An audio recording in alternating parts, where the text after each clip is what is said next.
कधीच नाही चुकणार तुमचे फेवरेट टीव्ही शोज झी5 सोबत, तेही एकदम फ्री। बाबा काल किचनमध्ये जे झालं, कुकर फुटला, त्याआधी आपला जो विषय चालू होता तो अर्धवटच राहिला आणि मला असं वाटतं की तो पूर्ण व्हायला हवा। कुठला विषय रे? आई अखिलने कंपनीच्या अकाउंटमधून त्यांना याला 50 लाख रुपये काढून दिले। काय? 50 लाख? हो, खरं तर स्वयंपाकघरातला तो प्रकार घडला ना तेव्हा आम्ही त्याच विषयावर बोलत होतो सगळे। तू नव्हतीस तिथे तेव्हा। आई, प्रॉब्लेम पैसे काढून दिल्याचा नाहीये, प्रॉब्लेम हा आहे की हा व्यवहार करताना त्याने कोणालाच काहीच सांगितलं नाही। आणि अखिल, त्यावर तू सीईओ आहेस हे उत्तर नाहीये। कंपनी आपल्या सगळ्यांची आहे, आपण सगळे एकत्र विचार करून त्याचा निर्णय घेतो आणि तू इतका मोठा निर्णय पण नाही, ते पैसे मी लगेच बँकेत डिपॉझिट केले आणि मला कळत नाहीये आता कोणाला तरी मदत करण्यासाठी मी काय परमिशन घ्यायची गरज आहे का? परमिशनची गरजच नाहीये, निदान कानावर तरी घालायला हवं होतं ना, आम्ही कोणी नाही म्हटलं असतं का? पण तू मला विचारात न घेता हा व्यवहार केलास ना, हा मुद्दा आहे। पण मुळात तनयाला एवढ्या पैशांची गरजच काय होती?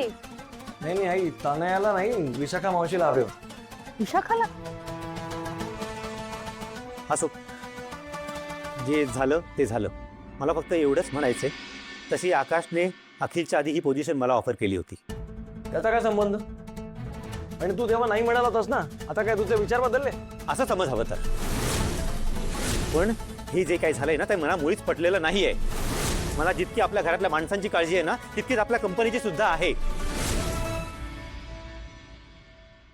त्यामुळे मला आपल्या कंपनीच्या प्रत्येक निर्णयामध्ये माझा से हवा।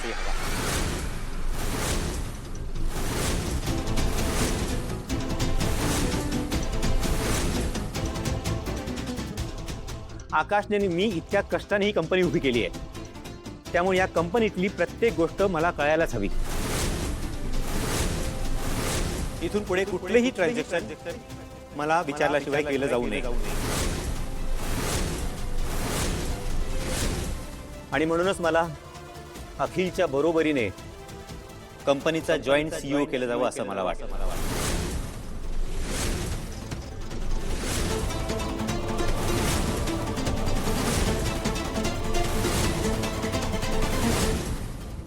मला कळते की तुम्हाला सगळ्यांना धक्का बसलाय,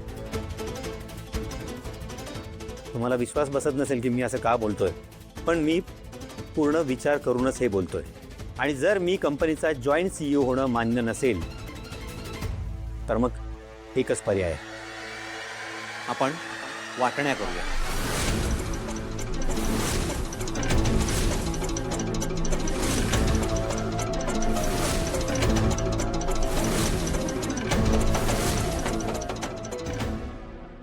हां, म्हणजे कोणाला काही विचारण्याची गरजच भासणार नाही ना।